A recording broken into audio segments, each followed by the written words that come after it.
কথা বলতে চাই। জনাব পার্থ, আপনি একজন রাজনীতিবিদ হলেও আমি আপনাকে খুব রেট করি একজন রাজনৈতিক বিশ্লেষক হিসেবে, যে মানে যেহেতু আপনি টক শোতে প্রচুর আপনাকে কথা বলতে হয়, অনেক প্রশ্নের জবাব দিতে হয় এবং অনেক ক্ষেত্রে আপনাকে বিভিন্ন ভবিষ্যতের কথা বলতে হয়, এবং এর অনেকগুলি আমার স্বীকার করতে দিতে নেই, অনেকগুলি মিলেও যায়।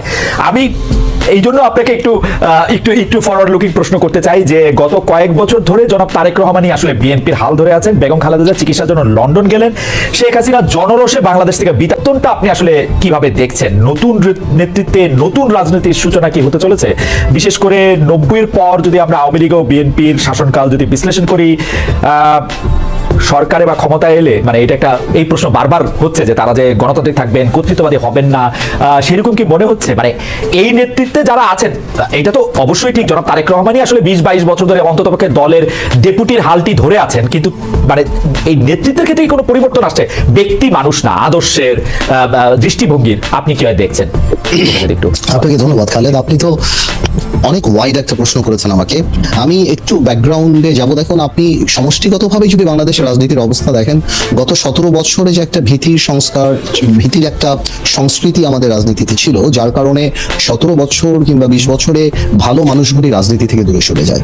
এই কারণে অফকোর্স একটা ভ্যাকুয়াম সৃষ্টি হয় রাজনীতিতে, কারণ 17 বছর আপনি জানেন যে কোনো রাজনীতি করতে গেলেই একটা গুম খুনের একটা ধারণা ছিল, বা মানুষ রাজনীতিবিদদের উপরে কেন জানি বলবো না, রাজনীতিবিদদের থেকে দূরে সরে যাওয়া। এবং বলে না যে জোকাররা যখন পার্লামেন্টে যায় তখন জোকাররা মেম্বার অফ পার্লামেন্ট, মানে পার্লামেন্টটা সার্কাস হয়ে যায়। গত 3টা বছর তিনটা টার্ম অনেকটা এরকমই একটা অবস্থান ছিল।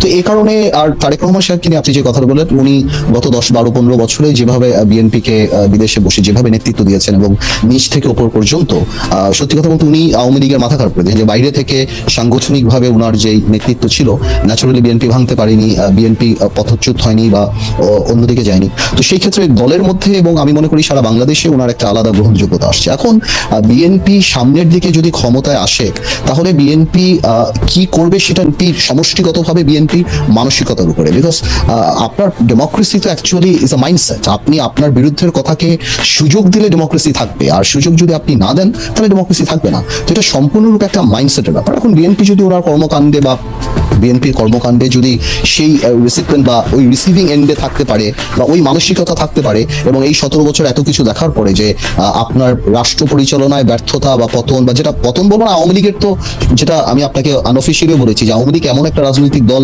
যার বাংলাদেশে শুধু রাজনৈতিক পতন হয় না, সামাজিক পতন হয়েছে। যে এই ধরনের সামাজিক পতন আগে হয়নি, বিকজ আওয়ামী লীগের অবস্থানটা, আওয়ামী লীগের অ্যাট্রসিটিটা, আওয়ামী লীগের দুর্নীতি বা সবকিছু একটা হাউস ওয়াইফের কাছে, একটা সাধারণ শিশুর কাছেও চলে গিয়েছিল, এবং এই লাস্টে যে গণহত্যাগুলি। তো আমি সেটাই বলবো যে এখন তো আর নির্দিষ্ট শত্রু লাগবে না আমাদের পতনের জন্য।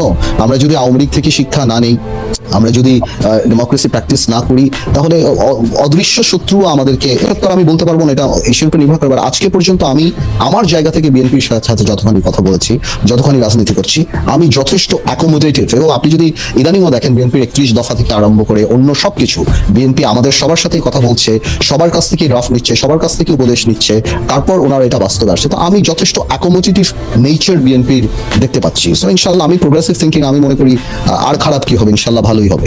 তো আমি ভবিষ্যতের জায়গা থেকে এখন শুধু বর্তমানে পাঠাতনে একটু আসতে চাই।